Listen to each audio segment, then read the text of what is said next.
Hi, I'm Tim Yount. I'm going to show you how to change a tire inside of 2 minutes. It never fails. You're getting ready for that big ride Saturday morning and you look down at your front tire and it's flat. What do you do now?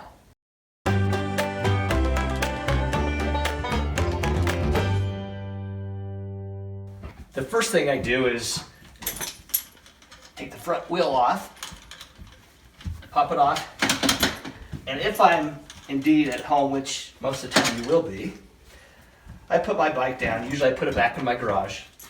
I'll put it here for now for sake of the video. And now I make myself comfortable in the living room so I can change in the luxury of my own house.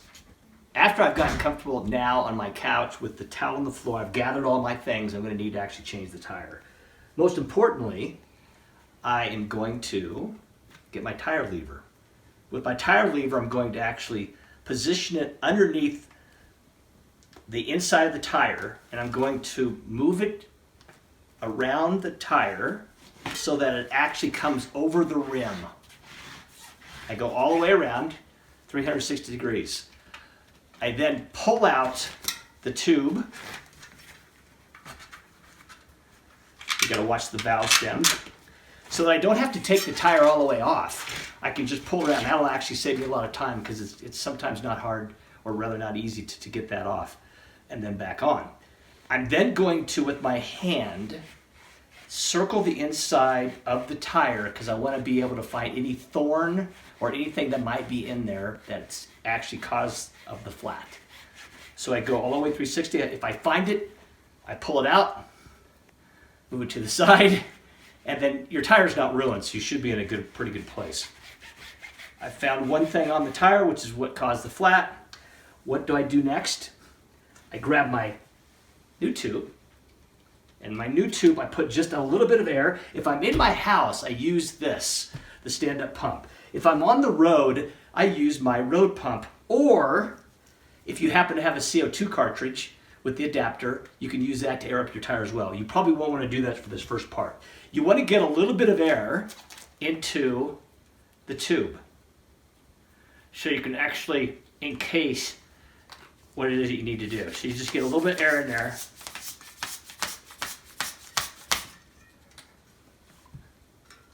Put that down. You have the cap taken off. You find the valve stem position on the rim where the hole actually is. You place that down the hole. You then, with the little bit of air you have in here, you can actually now put the tube on the inside of the tire. Okay, we're just going to simply rotate it around the rim until you get all of the tire sitting inside the tube. After you've been able to position the tube inside the tire, you then always start at the valve stem. And so what you're doing is you're pushing the tire, so there's a little bit of a rib on the tire. You're just pushing that inside of the actual rim, and then you're moving around and making certain that the tube is actually sitting on the inside of the tire. So with your right hand and your thumb, you're simply pushing the tire up over the edge of the rim. With the other hand, you're actually making certain that the tube is not pressing against the outside of the tire, otherwise you get what they call pinch flat. So you continue to rotate. You should be able to get most of the tire back on without using what they call the lever, which is what you use to actually get it off. But with new tires, sometimes it's not that easy to do.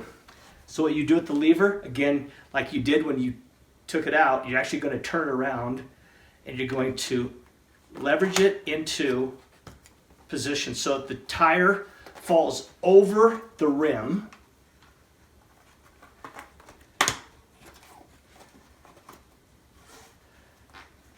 So that you can actually then get the tire in a rideable position.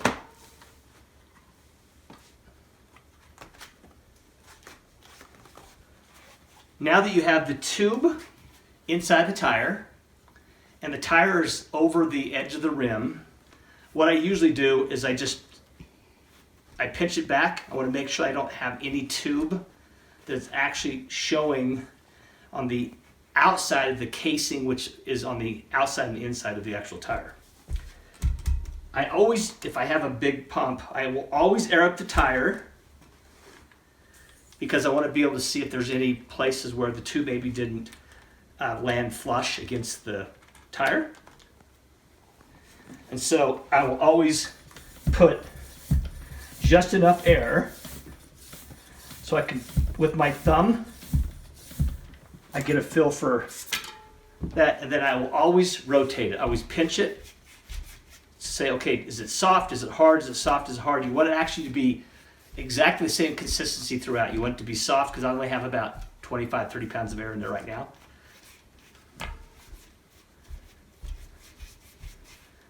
The other thing that's really important this time too is that you then let the air out because it'll reseal.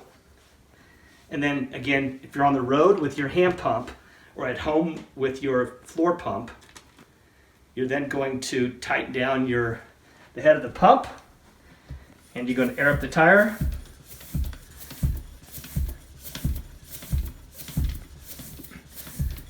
And the good thing is the pressure that you need for your tires is always marked. It'll say what your maximums are and then your recommended pressures.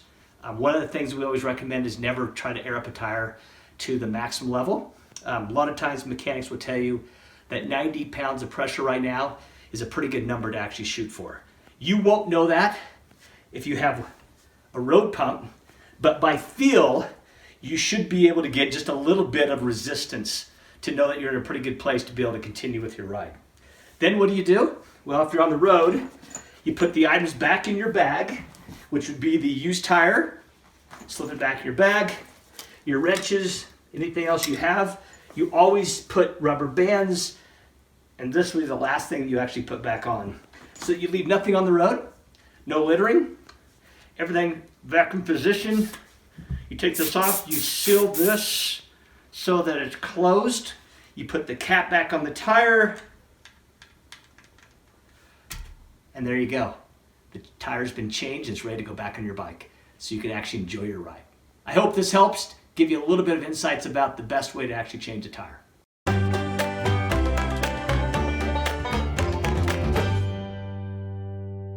Remember, kids, if you're going to go out for a bike ride, that you have somebody riding with you in case you do get a flat. And never ever forget to wear your helmet.